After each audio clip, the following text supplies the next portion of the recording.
Hang on, wait, you're kidding me, right? Chicken strippers in a cinema?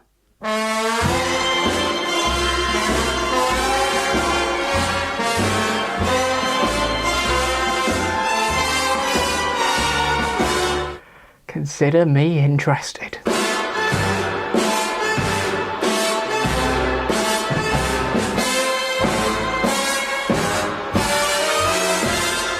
So it's been a weird few weeks for us here at TheJackSmit.com.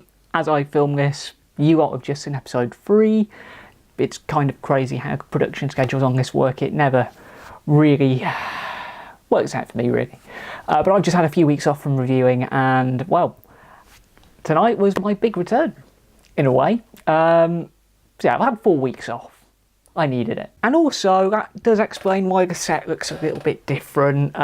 We want to make the best quality product we can here at TheJackSmit.com, so things look a little different over the next couple of episodes. It's the reason why. So, on to the good stuff then. This month I thought I'd look into the emotional side of cinema. I was chatting with a very good friend of mine who lives in Plymouth about this a couple of weeks back actually, and she gave me the idea to look into how emotions and all that kind of thing draws us into a film narrative-wise, and it's been quite an insightful project for me really, because as a critic we've got to go in with open expectations, and over the next couple of weeks for me, but in the next 10 minutes or so for you, you'll see a lot. Not just in terms of the locations, but also a lot of proper film journalism, and I know you're quite looking forward to that. We all know that the big screen is the best way to experience film. I literally did a whole episode about it. You can probably see that somewhere around here if I'm getting good with the YouTube info cards. But how exactly are these filmmakers drawing us in? What filmmaking methods are they using? I want to sort of break down the jargon a little bit for you all, because to understand film you've got to understand the theory. Cinema is meant to play with your emotions for a few hours. It's been the aim of this industry since its inception in the late 1800s. But what a good film is meant to do is take you out the outside world for a few hours, and to do that, well, you need to travel to understand it. So that's what we're going to do with this month's journal. We're going to take you on a tour of sorts. And where best to begin than my beloved view? Well, that was the original plan, but then Storm Alley happened.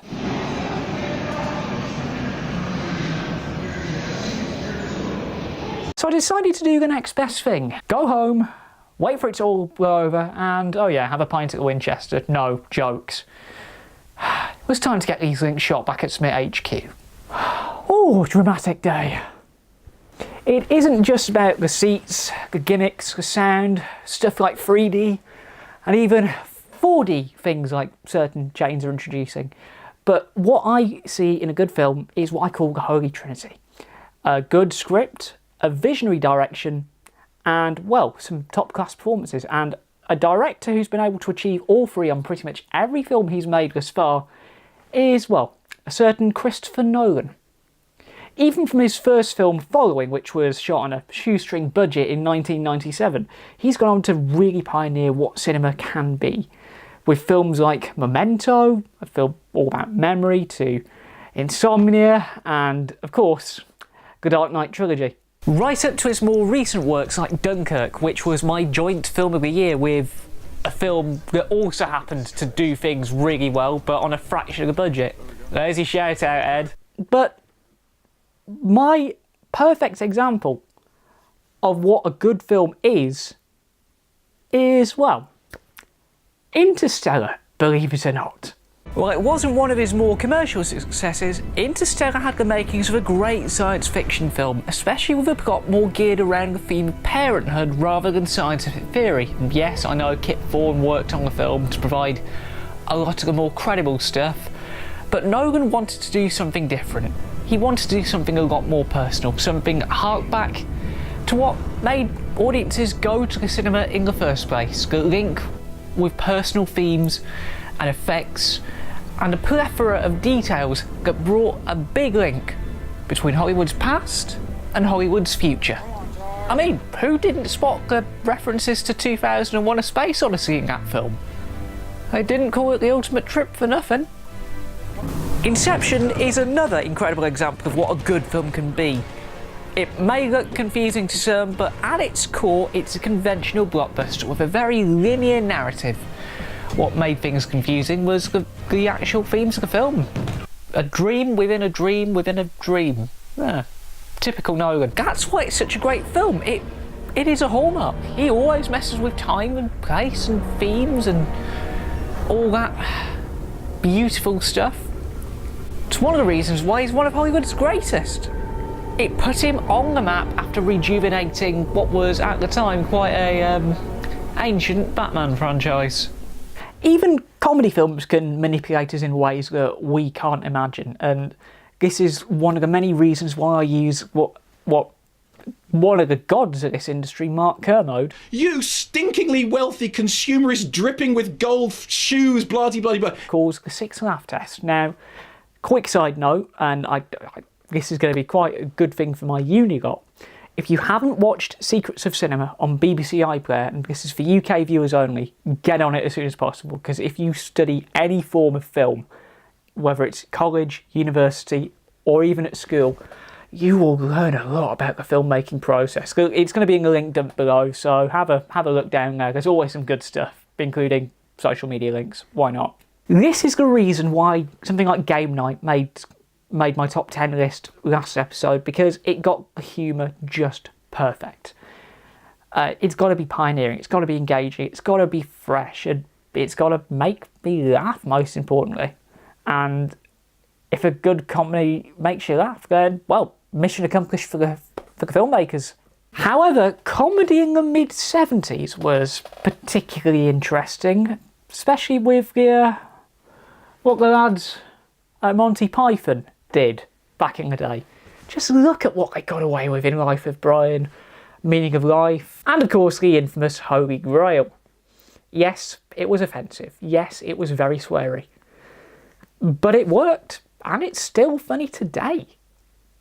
They say the secret of comedy is in timing, and God, those lads got it right every damn time.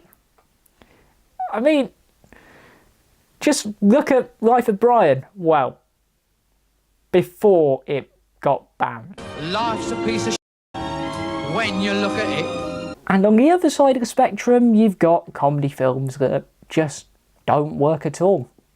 Here's an example of one. Look at it. Burn It With Fire. I hated it every single minute.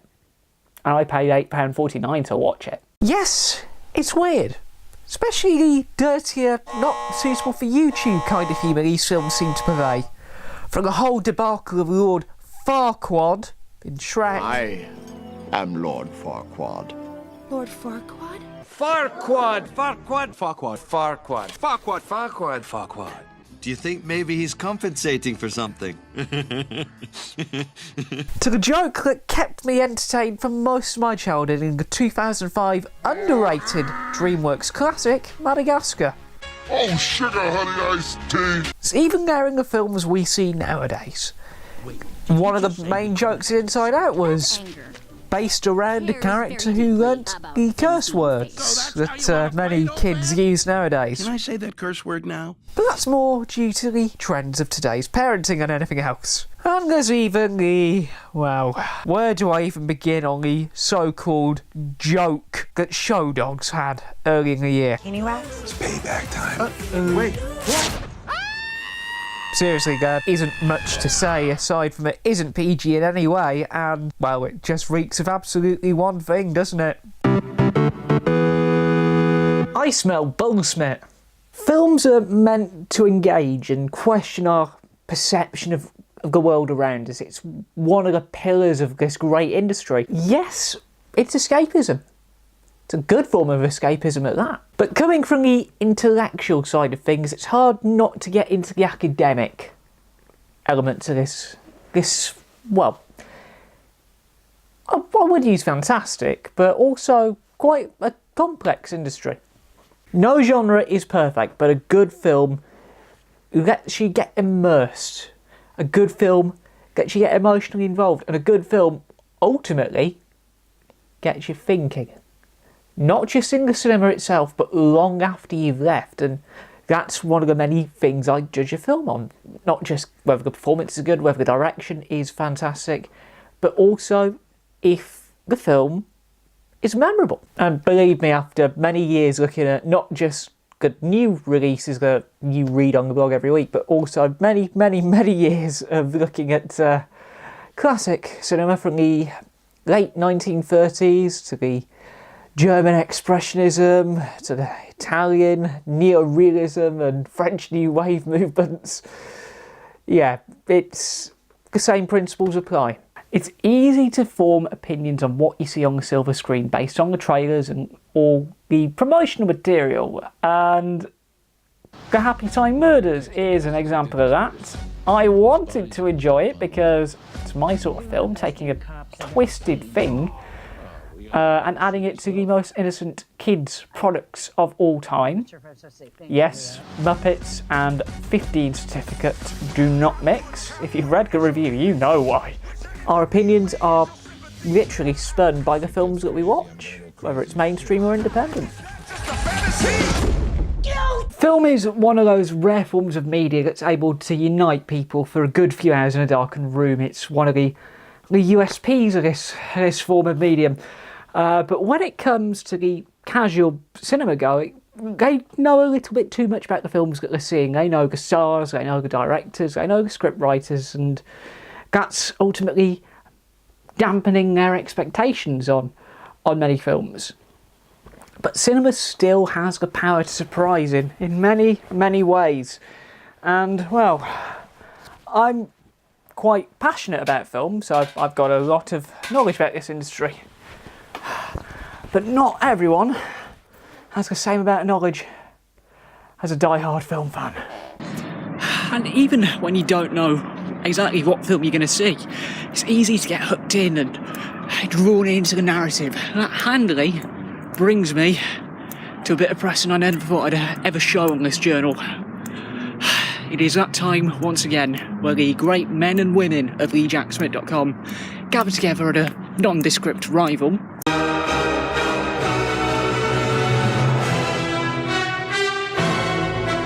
We love you really, Odeon, for a little shindig we call Screen Unseen. Now, we don't know what we're seeing tonight, so I'm going to put a message, future me in the edit, put a caption up now telling them what we seen.